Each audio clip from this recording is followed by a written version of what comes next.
Добро вечер и добре дојдовте во уште едно издание на За или Против. Јас сум вечерва ваш домаќин Искра Коровешовска. За 3 дена почнува предизборната кампања, но тоа не значи дека завршуваат темите од делот на живењето општествено надвор од политичкиот живот или сето она што ќе биде реторика во кампањата. Така и вечерва ќе дискутираме за нешто што не е неактуелно со оглед на една меѓународна, би рекла, конференција која што ја организира Факултетот за безбедност, се одржа завчера. Слушнавме интересни поенти од клучните говорници кои учествуваа на истата. Токму таа е и повод што вечерва во ова студио ќе разговарам со директорот на Управата за извршување на санкции Александар Пандов. Добро вечер и добре дојдовте. Добро вечер, Искра. Имавте една интересна изјава која што гледам дека најголем дел од медиумите, новинарски кажано, се залепија за неа, а тоа е, ќе цитирам се, а ќе прашам конкретно. Велите, во одреден број затвори при проверки нема да најдеме ниту еден или само 1 до 2 телефони, но точно е тоа дека во одредени затвори нема телефон само кај оној што не сака да има телефон. Сето ова е доказ дека во затворите со години имало системска корупција. И сега ова е клучното според мене. Велите, не може една институција да ја уништи оваа корупција. Кој, господина Пандов, може да ја уништи оваа корупција, ако не еве конкретната институција за конкретен затвор, по таа втората надлежност на некој начин и контролор сте вие? Да. Не, ние сме крајна инстанца. Искра, ние првична, прва е Министерството за внатрешни работи, подоцна обвинителството, судството, па од суд ги испраќаат кај нас осудените лица. Јас преку затворскиот систем, ако до пред година и пол сум зборувал дека има корупција во државата, сега најконкретно имам видено како тоа функционира, да речеме, во самиот затворски систем. И факт е дека она што го кажав на конференцијата во организација на Универзитетот за безбедност, Факултет за безбедност, Факултет за безбедност од Скопје, во Идризово што е сместен, е дека ако било која од овие институции, дали е Министерство за внатрешни работи, дали е обвинителство, дали е судство, на крајот затворите, било која алка во тој синџир, ако не функционира добро, Бадиела Панче ги апси луѓето кога обвинителството нема да покренува обвиненија. Или џабе ако обвиненија има, ама судиите не пресудуваат. И конечно, џабе ако ни ги праќаат кај нас во затвор, кога не сега имаат и против директорот на затворот Скопје, нели има и кривична пријава, и мислам дека е почнато против него процесот, а тоа е да дел од тие затворени лица воопшто и не се наоѓаат во затвор. Ние како граѓани чувствуваме или мислиме дека одредено осудено лице е во затвор, а претходно тоа не било така. Сега, повторно, и на врвот на сето тоа е, според мене, најмокната функција во државата, а тоа е претседателот на владата на Република Македонија, господинот Христијан Мицкоски. Ако нема од кај него политичка волја, тогаш и сите овие на надоле институции многу потешко ќе се справуваат. Јас ги уверувам граѓаните дека, познавајќи го и гледајќи што прави се и колкава енергија е вложена во таа борба против корупција од страна, почнувајќи од премиерот до преку министерот за внатрешни работи, на крајот министерот за правда, секоја една институција која што има политичка функција. Значи, граѓаните избрале пред година и пол, таму се поставени ликови кои што ја работат својата работа. За жал, во овие година и пол, она што го видов, е дека запознав огромен број на суди кои што вистински си ја сакаат и работата, и државата, и верувам дека честно и поштено си ја работата, меѓутоа таму, а поготово така барем знам во обвинителството, има одреден број на нечесни луѓе кои што повторно ќе кажам, го нарушуваат овој цел ланец на функционирање за да имаме ние владење на правото во државата. Сакате да кажете дека за конкретниот директор кој што треба да биде зад решетки така, а не е, вината не е во оние институции кои го истражувале и кои дошле до сомнежите што правил и како правил, односно дека го штитат некои други институции. Не, дека го штитат него јас. Или не му... знам. Не, ја не верувам дека го штитат сега него. Сакам да кажам, не може да одговараат овие кои се одговорни за она што го направи. Не може да бидат санкционирани. Искра, знаеме еден куп случаи во кои што мислам дека само одреден судија ќе можел, тргни од тоа, имавме ние судство и обвинителство кое што за настаните од 27 април луѓено ги најде дека се терористи. И пресудија, нема збор, јасна ни е сликата на правосудниот Кацарска пресуди не знам колку века робија на тие луѓе. Тоа во Република Македонија се случило. И ние како затворски систем се уште ги имаме тие луѓе внатре во затворите. Да, ќе зборувам и за нив, имам предвидено во делот сценариото. Тоа е онај кој што го говори, меѓутоа во нивниот случај, почнувајќи од премиерот, преку министерот за внатрешни работи до Русковска и Кацарска као обвинителка и судијка биле во тој ланец за да направат таква штета на ја пред се и над се ќе речам на демократијата, на слободата на луѓето, а најконкретно врз тие луѓе 16 колку беа 2 и кусур века, 3 века колку им по 15 години казна добија.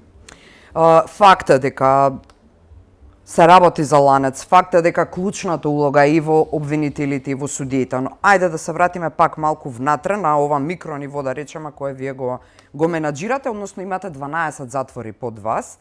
И сега исто така индикативно во оваа изјава е дека во некои затвори нема да најдете ниту еден или само 1 до 2 телефони, а во некои малтене сите имаат, само тој што нема телефон. И сега тоа значи дека во овој вториот затвор треба да одговара директор. Да го смените, или да иницирате да биде сменет и така. За кои затвори со ова го дадовте како хипотетички пример или е фактичка состојба за конкретни затвори? Факт е дека во некои затвори реално има телефони. И тоа е укажано на директор. Го гледаат на крајот од денот, затоа што повторно да објаснам. Имаме како затворски систем сега единици, две. Една интервентни единици. Една е сместена во Идризово, другата е во Штип, во затворот во Штип. Тие имам право кога чувствувам за потреба да ги испратам надвор од тоа што прават контроли самите затворски полицајци. Ова е оно што го најавувавте кога ја преземавте функцијата интервентните единици, тие тоа не беше во најава, тоа веќе директорот во Идризово Зоран Јовановски ја имаше формирано таа единица. Сега ја надградуваме. И ја верувам дека таа и сега е добра, меѓутоа ние ќе ја направиме таа елитна единица. И таа е многу важна единица во затворскиот систем, затоа што тие се втора контрола. Да речеме, затворската полиција води прави претреси во келиите и не наоѓа или наоѓа нешто, расипани некои телефони или расипани кабли. И влегува интервентната наоѓа во секој кревет. Па безмалку во одредени затвори тоа е И како потоа тоа се процесуира? Како се процесуира? Тие телефони се зимаат, се запленуваат. Тие затвореници каде што кои што се најдени се казнуваат, односно ги губат сите привилегии во наредните 6 месеци. И тука застанува работата со тоа што самите затвори подоцна се обврзани да ги уништат тие телефони. Мислам дека во рокот после 3 месеци повикуваат оние какви за електронски отпад што се распишува тендер, се пријавува некој од нив, ги откупува и тоа е тоа. Ако има Министерство за внатрешни работи потреба од одредени телефони им се даваат на вештачење, ако немаат, тие одат на уништување тие телефони. Знаете зошто ве прашам, бидејќи самите ја информации... повторно, самиот менеджмент на тој телефон, на тој затвор. Гледа дека има таму телефони и дека дали има корумпирани затворски полицајци, луѓе во ресоциализација, дали луѓе кои што работат во управата, дали има други начини како тоа влегуваат телефоните преку храна, преку било што, меѓутоа таму има некоја во тој ланец нешто не функционира. И јас не обвинувам дека е секој таму корумпиран, меѓутоа сигурно постоја таму одреден број на вработени кои што сега што можете вие да направите? Ќе се вратам на ова прашање што ми беше како под во рамки на ова што го зборувате како под прашање. Што можете вие да направите? Вие директно не ги именувате, не ги поставувате, односно овие директори.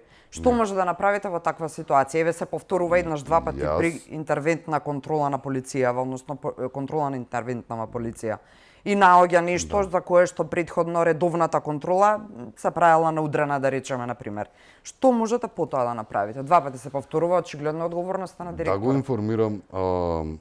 Да го информирам Министерството за внатрешни работи дека таму постои и да се обидат да најдат кои се тие корумпирани полицајци.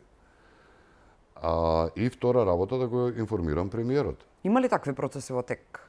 Да. За колку затвори? Види, сите затвори се интервенирале вака, сите затвори се имаат. Дали има 5 телефони или има 50, различно е. Меѓутоа и тие 5 телефони некој ги внел.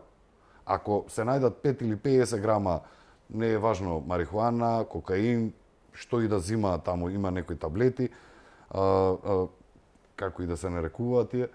Значи, тоа некој дозволил, се направил слеп на претрес и не видел дека се внесуваат. Сега, тоа се затвореници, тоа се многу спремни момци кои што нема начини какви не изнајдуваат да внесуваат внатре. Да, има една шега, не треба да си глупав за да бидеш, односно не може да бидеш глупав криминалец, мора да си чисто малку црн хумор во таа насока. Тоа никако не се. Тоа никако не се. Меѓутоа, повторно ќе речам, тие се луѓе кои што на ваков или на онаков начин ќе се обидуваат да внесуваат, дали се телефони, дрога, недозволени други предмети. Пред се и над се затворската полиција е должна која што уште на влез треба да направи претреси, а и подоцна да прави контроли таму. Ајде вака еден пример за кој што ми кажа непосредно околу 2 часа пред емисијава кога кажав дека сте ми гостин, ми рекоа зошто се молчи и се дозволува свесно во затворите, на пример, затворската полиција внесува телефон на барање на одреден затвореник, тој му дава пари и потоа кога полицаецот, односно службеников пак останува без пари, му го зема телефонот и го оценува дај ми пари за да ти го вратам назад, значи во секој случај да заработи затворскава полиција. Еве нека е и така, пример, хипотетички, ако не е вистина, ако га има телефон и се сложивме двајцата, има и кој знае што друго што се внесува. Тој цел синџир на внесување на телефонот, ова примопредаја и договарање меѓу полицаецот и меѓу затвореникот е нешто кое што многу лесно се санкционира, се сложуваат. Зошто тоа не се решава веднаш, тука не се завршува, не се интервенира и не се пресекува мрежата така? Можно ли е така да се реши? И ако е можно, зошто не се прави тоа и до сега? Не сме го виделе како начин на решавање во државава.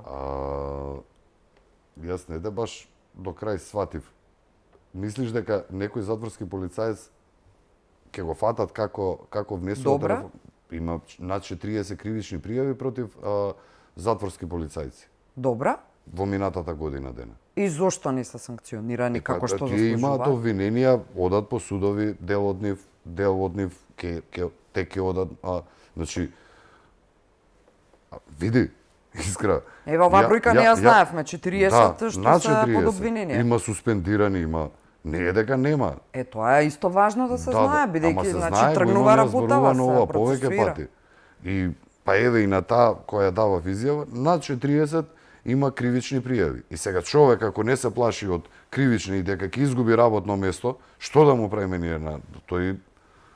Што повеќе од тоа, кажем? Апсолутно. Тоа ми беше и прашањето, дали ова се случува. Не се прави. Не знаев дека е вака, но е добра вест дека се процесуираат. Да. И секој еден што го прави тоа, на секое мое излегување јавно, а тоа го правам, фала Богу, во овие години и пол, колку и да се, од кога сум ВД директор на управата, кажувам дека секој еден затворски полицаец кој што работи честно, во мене ќе најде и другар, и брат, и поддршка, и се. И помош што треба. И секако дека оној кој што работи против, односно прави криминал, тоа е криминал, што го говориме ние, дека тој е мој непријател и дека на секој начин ќе гледам да тие луѓе ги сврлиме од затворскиот систем. Успеавте ли мислам, вие директно не, но сепак индиректно на некој начин верувам дека апсолутно имате моќта да го направите, да ги ставите условно речено под контрола оние банди од наркокартели кои што одслужуваат казни и кои што важат за сериозни мокиници внатре зад решетките и се однесуваат буквално како да си ги водат бандите, како да се на терен на улица. Значи, со ништо не се ускратени да или веќе не е така? Тука се Грчец, Барон и така натаму. Да. Кога дојдов јас пред година и пол, одредени затвори, одредени оделенија беа владеени од одреден број на затвореници. Добро. Тоа сега не е така. Тоа одговорно го тврдам, не постои таков затвор во кој што... Како успеавте тоа да го промените? Како? Сега ќе колку можам тоа да го колку смеете или колку како да ви го објаснам? Наједноставно е дека да ви го објаснам тоа е дека има разни затвори и разни кели. Знам дека не треба да откривате некои интерни работи, ама еве колку можете. Тоа затворениците го знаат како функционира. И затоа јас сум им кажал и на нив, секој ден затвореник на крајот од денот, Искра, види, тој мене подеднакво ми е грижа и за затворскиот полицаец, меѓутоа и за затвореникот. Не дај Боже да му се случи на било кого нешто, на крајот од денот ние како затвор, ние како затворски систем и како држава, и него треба да го штитиме, и него треба да му обезбедиме и здравствена нега и образование, се. И меѓутоа, едноставно треба да ги почитуваат кукните редови во затворите. Никој од затворската полиција или вработен во затворите не им е виновен што тие се нашле во затвори. Нити едниве, нити другиве не се таму за да се сакаат едни со други. Меѓутоа мора да има почитување. И едните и другите треба да се почитуваат и за да тој систем функционира. Ако тоа има отстапки, ќе има во таква ситуација. Сега имаме таков механизам, но и претходно постоел механизам, не постоела политичка волја. Вие кога покажавте волја, вас ви се случи трагедија, вие запалија. Тоа е данокот. Меѓутоа, кај мене тоа не ве продомисли никогаш, не ве само уплаши да. Само сум поуверен дека јас ова треба и понатака и дека тоа што сум го правел до тогаш и од тогаш навака, дека сум го правел како што треба. Откривте ли од кого беше условно кажано таа порака страшна? Во моментов имам основано сомневање. Меѓутоа, конкретно не знам кој го има тоа направено, да бидам искрен, ама ќе го дознам искрен. Се разбира. Да, ќе го дознам. Така да знаат затворениците, ако некој се однесува или се заканува на затворска полиција, не дај Боже да ја нападне затворската полиција, дека има места по затворите каде што нема да му биде баш најпријатно што се нашо. Значи да, не му е пријатно него и во оваа келија на било кој затвореник сега да го прашате, било кој затвореник да го прашате, веројатно ќе ви рече нема е добро, нормално е, затвор е. Меѓутоа, од една до друга келија, од затвор до затвор има разлика.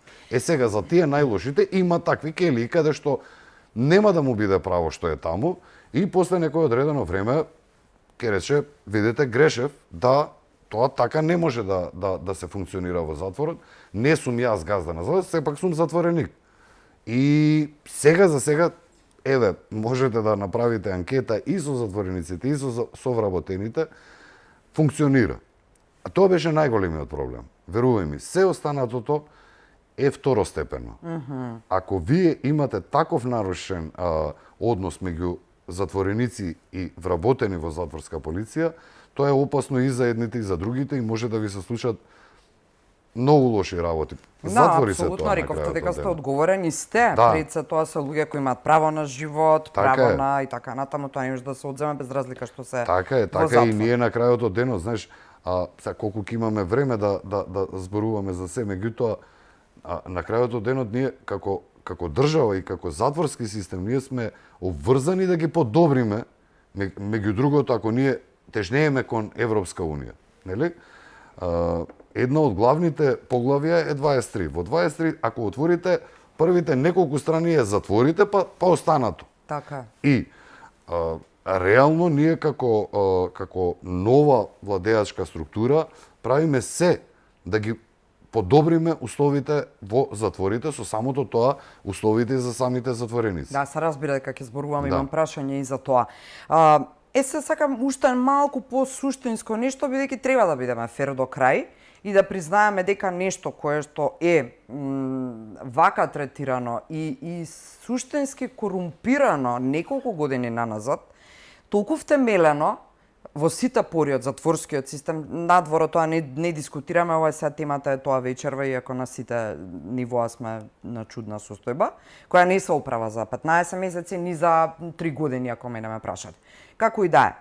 Како во ситуација во која што тие луѓе, ајде конкретно затворските полицајци кои што се навикнати на еден полуксузен живот благодарение на тој корумпиран систем и тие дилови со затворениците, а тие од друга пак страна си се спремни луѓе кои се во системот, можеби долги години внатре ги знаат и правните работи и начинот на работа и така натаму. Лесно се решава вие сите да ги збришете, да ги исчистите и така натаму, после со кого ќе работите, кого ќе обучувате, како така брзо ќе создадете систем. Значи тоа не е солуцијата. Тоа значи дека треба да се работи со капацитетот кој што човечки сега го имате. Но еве, тоа е тежок процес. Како ќе ги одвикнете тие луѓе, ти веќе не треба да бидеш корумпиран, од сега ќе работиш само вака, ќе ти се сведуваш само на платата, ако до сега од плюс од платата си имал уште 2-3 евра, например, сега без нив ќе останеш и така натака. Тоа е нешто кое што магија веројатно ви треба за да го направите. Еве како во целата таа констелација ќе создадете вие чист некорумпиран систем? И колку време ќе ви треба? Искра, ако работиш во некоја организација, телевизија, Алфа. Добро. Твоите колеги и колешки се корумпирани. Добро. Ти не си. Дел од нив добиле по 2-3 години затвор. Изгубиле работа. Ако тоа тебе не те уплаши да престанеш со корупција и да си работиш за плата, или да напуштиш работа па да работиш негдека каде што мислиш дека поголема плата ќе зимаш, кој е другиот метод? И повторно ќе ти кажам, значи ние како и јас како директор на управата правиме се таквите расипани затворски полицајци, луѓе во ресоциализација, по управите каде кои да се тие да ги детектираме и да добијат обвиненија од обвинетелство. Нема трета. Да. И јас искрено се надевам дека најголем дел од луѓето ја имаат сватено пораката и дека шала околу тоа нема да има. Дека нема да има попуштање. Особено кога ќе дојдат и пресудите. И можете и еве и околу тоа дека нема нити гледам партија, нити гледам религија, раса нема кај нас, едни сме бели црнци нема кај нас, меѓутоа нити партиска, нити верска поделба, еве и национална има кај нас, тие три. Не го гледам јас тоа. Гледам дали е чесен човекот или не е чесен, дали сака да си ја работи работата или не сака да си ја работи работата. И јас верувам дека доброто ќе победи во оваа борба, као што цврсто сум уверен дека доброто ќе победи и во судството, и во обвинителството, и во сите органи кои што се важни за да имаме ние владење на правото. Нема трет начин како Тоа да се значи дека бориме ние против. ниедна кривична пријава нема против ниту еден затворен, полицаец затворски.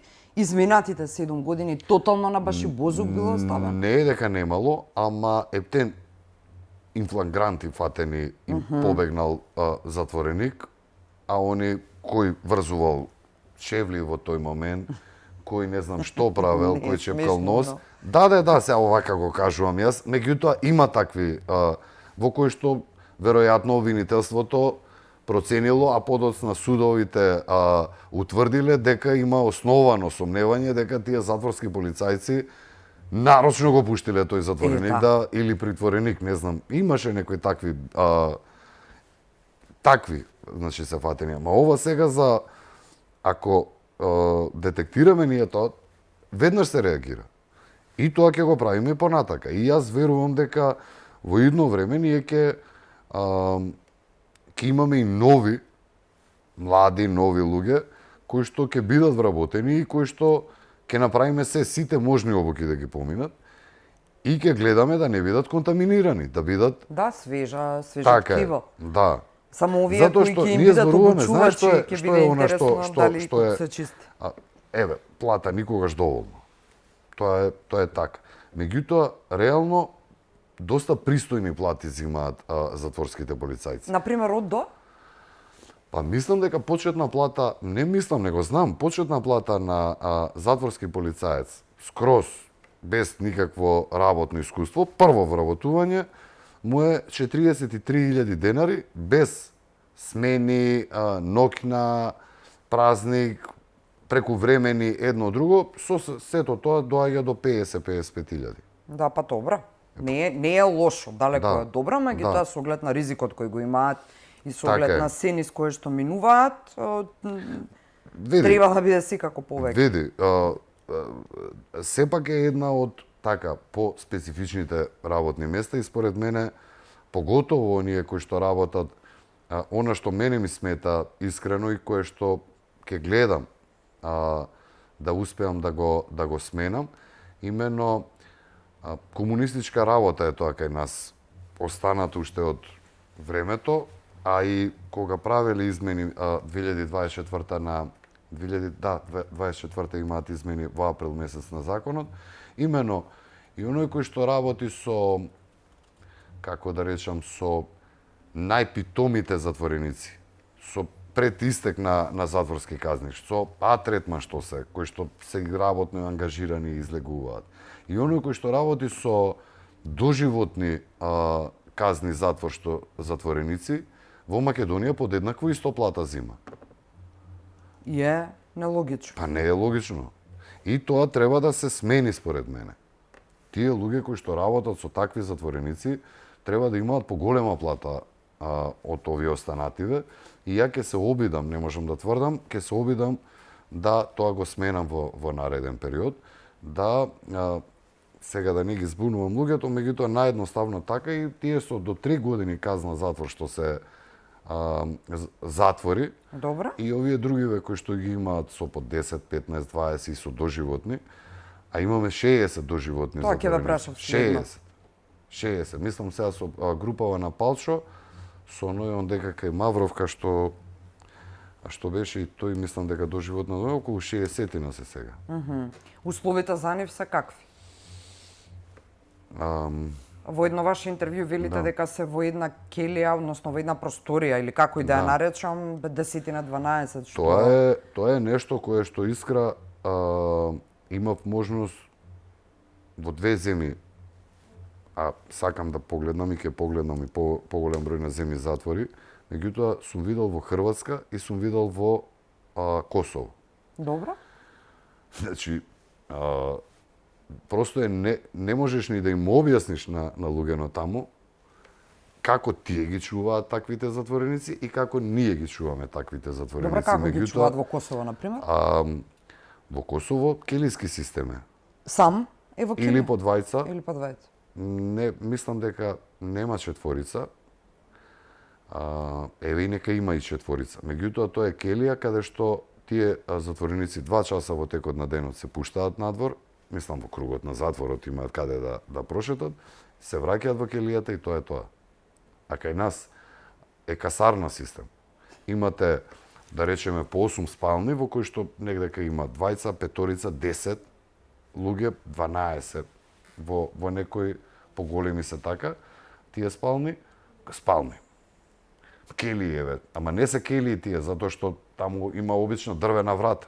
Не е тоа, не се ни заклучува таа врата. Значи по каков стандард ги чуваме ние доживотните завереници, по непостоечки стандард?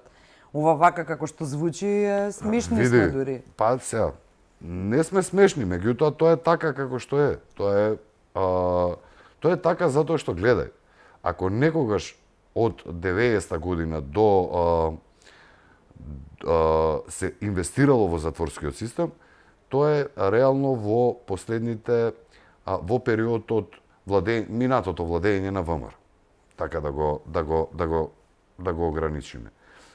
До 2018 година тие што биле започнати работи се завршуваат и од тогаш ништо во минатиот години не е направено.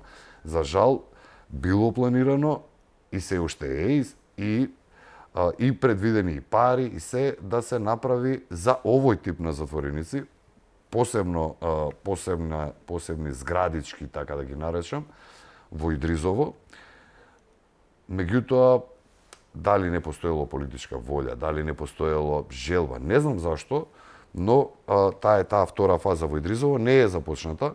Дури повеќе минатата година под мораториум оние пари кои што ги имаме како остаток од кредит земен уште 2010 година, беа под мораториум затоа што има многу забелешки од Зборите за овие од Банкава за развој. Да, од Ципити. Да, така и они дојдоа да констатираат како стои работата и зошто има застој. Го добивте ли извештајот, видовте што велат? Да, и сега сме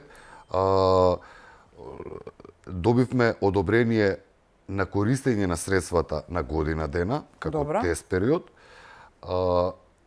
Тендерот кој што и претходно бил подготвен, се видоизменија одредени работи, затоа што на крајот од денот и инфлација има сега и сето тоа, тие бројки не беа истите.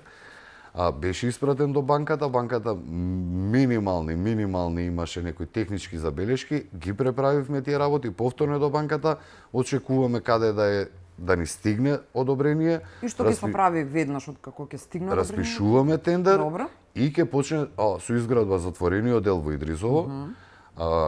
Притворот 420 легла треба да има. Само ради пример, во Шутка сега имаме 270-80 до 300 имат притвореници, меѓутоа тоа е веќе сме претерале.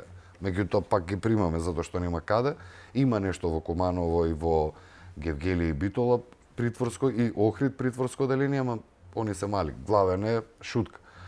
Сега таму 420 имаме и што е добро што притворот ќе биде веднаш на 100 метра, на 100 метри од судницата. Судницата, да. Да, и во тој случај нема да треба да се носат од Шутка со ангажирање од МВР луѓе, со не знам што, него самата затворска полиција ќе ги носи на судење. Ќе биде и поевтино, и попрактично. Планот е да се затвори во таква ситуација онаа стара легендарна зграда која што е 46-та година, мислам дека изградена во Идризово, и кое што медиумите стално кога сакаат Идризово да го покажат е таа зграда. Да, тоа не се архивски снимки. Да. Директоре, правиме куса пауза за реклами. Почитувани се враќаме назад, имаме уште прашање на тема Идризово и секако и некои политички, така што во времето што ни преостанува, верувам дека ќе одговориме на тоа што барем најповеќе ви интересира, бидете тука.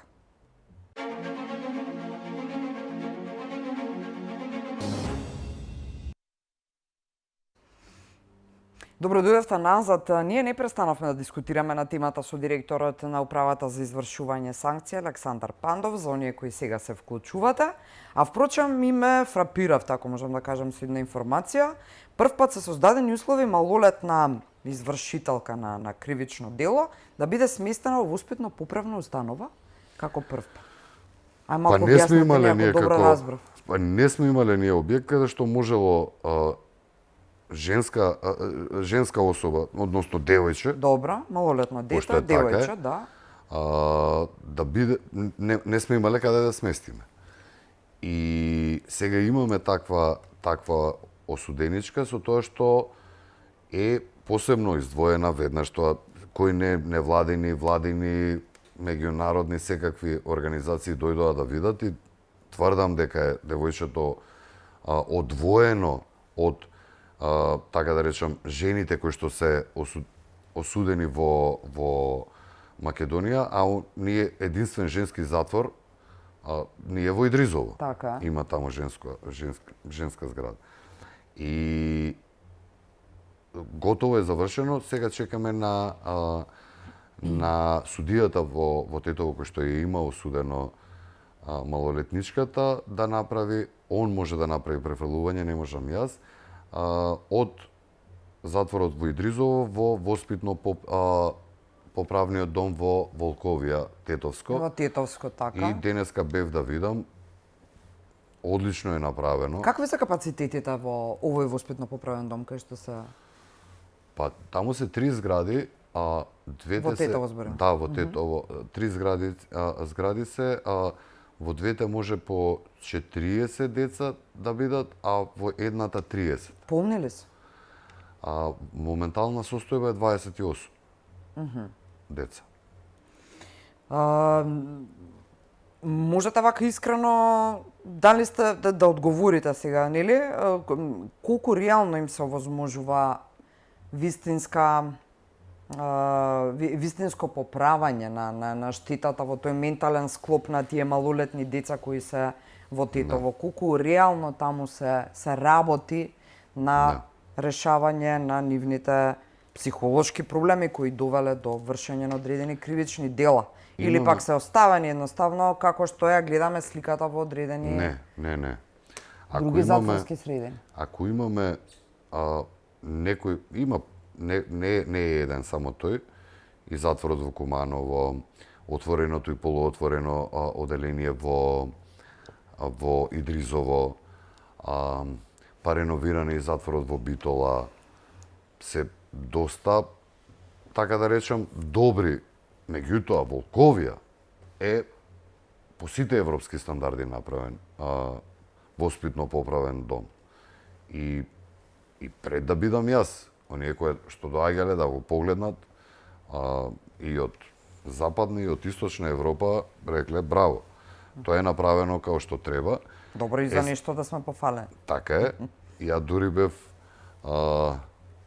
метрола, имав една изјава дадено дека одреден број на деца да ги знаат приликите во какви услови се децава во Волковија, дека би направиле некакво дело затоа што дома немаат такви услови. Реално Леле, сега да не ви се кренат невладините, дека стимулирате и потикнувате кривични тоа е дела. кажано така, не.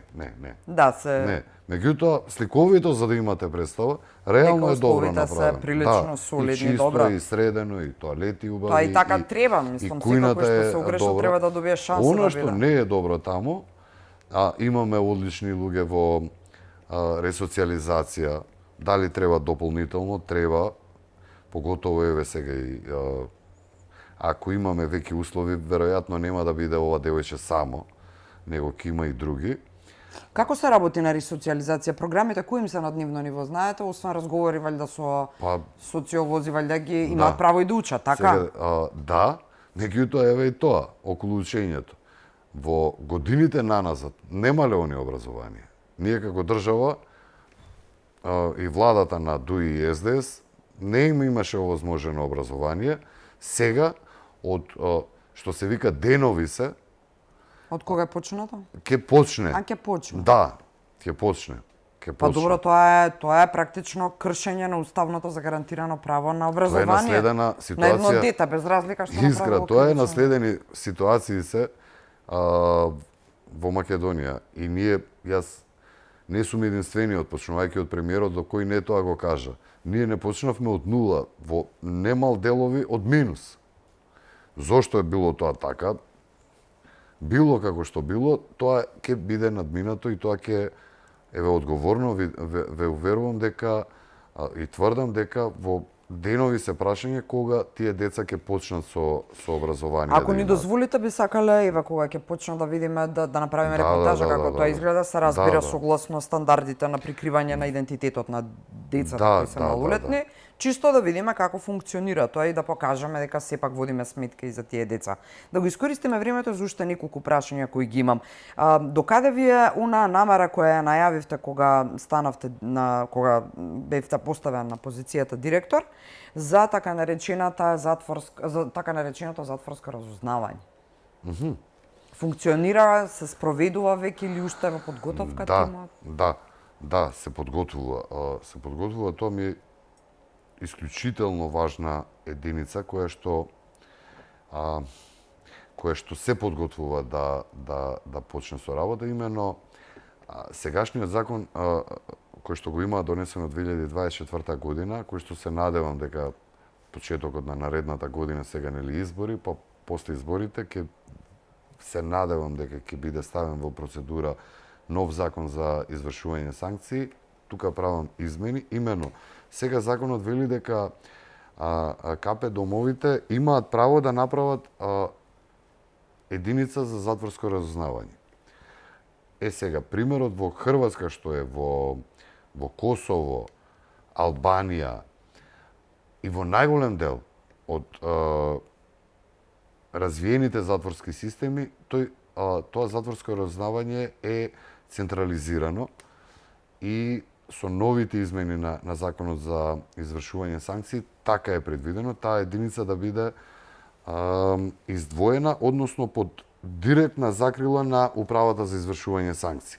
Добро. Зошто е тоа така? Затоа што затворското разузнавање, именно затворите се во делот на криминал, најголеми базени со информации. Да, изворот е тука. И реално ние како затворски систем, односно затворските полицајци, доаѓа до огромен број на како се вика на информации. Меѓутоа, претходно не постоело некаков систем. Меѓутоа, далеку од добар систем на размена на тие информации со Министерството за внатрешни работи или со обвинителството.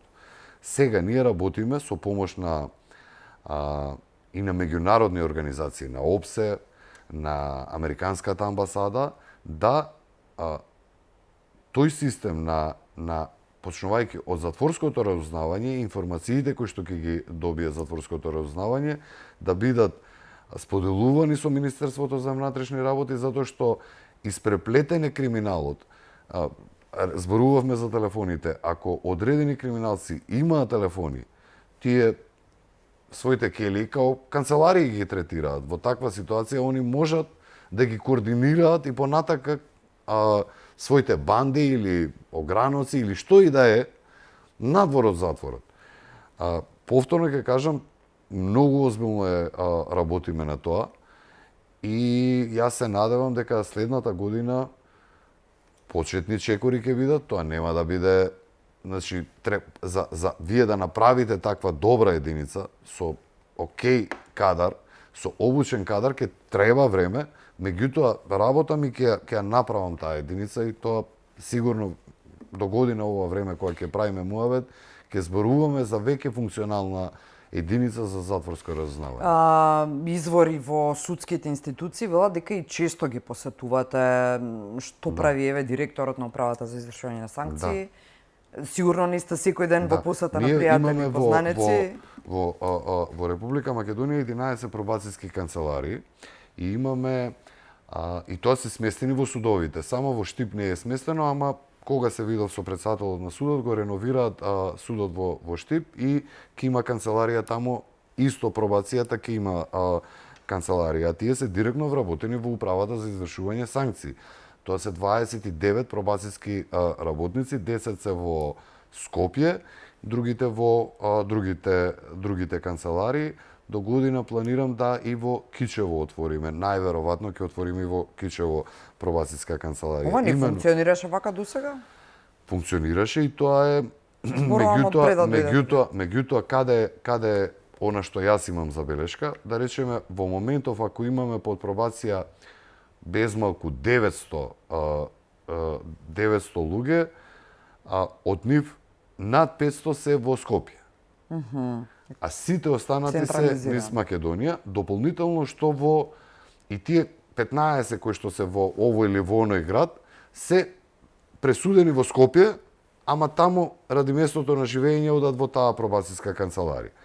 Сега, алтернативната тоа се алтернативни мерки кои што според мене, не според мене, него повторно ако ние се повикуваме на развиените затворски системи, пробацијата е алатка која што над 100 години се функционира, кај нас последните 5 години почната е. Само па цитате за какви дела може да бидат под пробација. И сега ќе ви кажам, значи секој еден затвореник кој што има пола или повеќе од казната одлежана, а при тоа го почитувал кукниот ред, бил коректен, има добро поведение, има промена и има добри оценки од луѓето во ресоциализација и од директорот на затворот, он има право да бара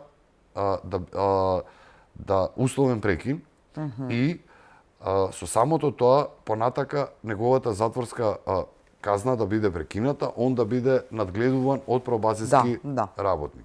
Тука се супер прашања и оние алки кои сега можеби немаат. Тие ги ставивме во функција пред неколку месеци. Добра. Конечно, прва пресуда добивме и ќе ја поставиме првата алка. Меѓутоа, тоа е вториот дел, тоа е исто под пробација. Добро. Тоа е втората причина зашто удам и директно разговарам со судиите, затоа што ова како на почеток што го почнавме, како да е системската корупција, како да ја уништиме. За да ги решиме, да речеме, еве проблемите во затворите и пренатрпаноста во затворите. Во моментов имаме ние 2450 затвореници и 350 притвореници. 2800. Над капацитетот сме ние и преполни се затворите. Најдобро решение е, имаме направено анализа како управа. Така, тоа ќе ве прашав, ако веќе вие имате анализа. Имаме направено анализа дека во моментов околу 450 затвореници се апликативни да бараат пробација. Сега, кога велам апликативни, тоа не значи само дека половина од казната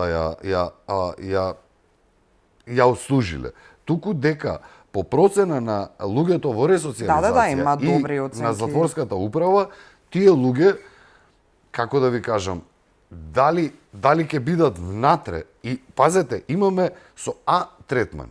Тоа подразбира дека вие ако имате А третман, имате право во 7 часот са бајле или во 6 часот са бајле да излезете од затворот, да бидете 8 часа работно ангажирани и да се вратите. Па имаме и такви кои не баш се враќаа на време, а ако не се вратат, не одени на работа, а боже ми излегуваат додат на работа. Ако не се вратат, ги губат сите привилегии. Ако тие што не оделе на работа, се прави контрола и од управата и од затворите. Ако фатат таков кој што е као работно ангажиран надвор, а он си брка сојки, во таква ситуација, ако е детектирано дека не е таму, му го одземаме тоа право. И тоа не е само за Катица Јанева, таа беше прв пример. Има десетици и десетици во кои што јас сум подпишал можност да тој излегува така да биде работно ангажиран, подоцна да биде одземена таа од самиот затвор. Да се вратам на нив. Најголем дел од тие, Искра, зашто ние ги чуваме? Ние еден затвореник нас не чини како држава 1000 евра. Да. 400 такви затвореници, кои што има можност, повторно, тие нема да бидат слободни, тие се на услов и ќе бидат надгледувани од пробација. Не велам сите, но најголем дел од нив. Ем го растеретуваме затворскиот систем, ем правиме заштета, ем на крајот од денот ќе работат нешто, така е, функционални ќе се во општество. Но верувам, јас сум искрено оптимист дека ваквите посети и разговорите со судиите, ние и претходно во цела оваа мината година, кога во потполност ова ќе функционира? Ова функционира, може многу подобро да функционира. Зборам на децентрализирачки, малку повеќе надвор од Скопје. Има одредени веќе судови кои што и со потикнати и од самите директори. На крајот од денот ова е повторно ќе речам цел систем. Така е, има некои поажурни директори, повеќе, така да речам, се ангажирани околу ова, и сега да не издвојувам, има судови веќе кои што реално почнуваат се повеќе, као и Скопски кривичен, А Скопски кривичен е најголем дел и најголем број на судиите со кои што јас сум разговарал се супер пропробацијски расположени. Факт е дека многу мали се уште не се охрабруваат нешто поголеми пресуди да имаат такви, меѓутоа и ова што е веќе се супер сигнали. Ви велам, во низ градовите може да биде многу подобро. Јас сум многу оптимист дека и нареднава година и секоја година натака ќе се зголемуваат тие бројки и со самото тоа ќе се помогне и затоа што гледајте се до каде е дојдено. Да одредени суди испраќаат затвореник во одреден затвор, затворот вели луѓе немаме кај да го ставиме.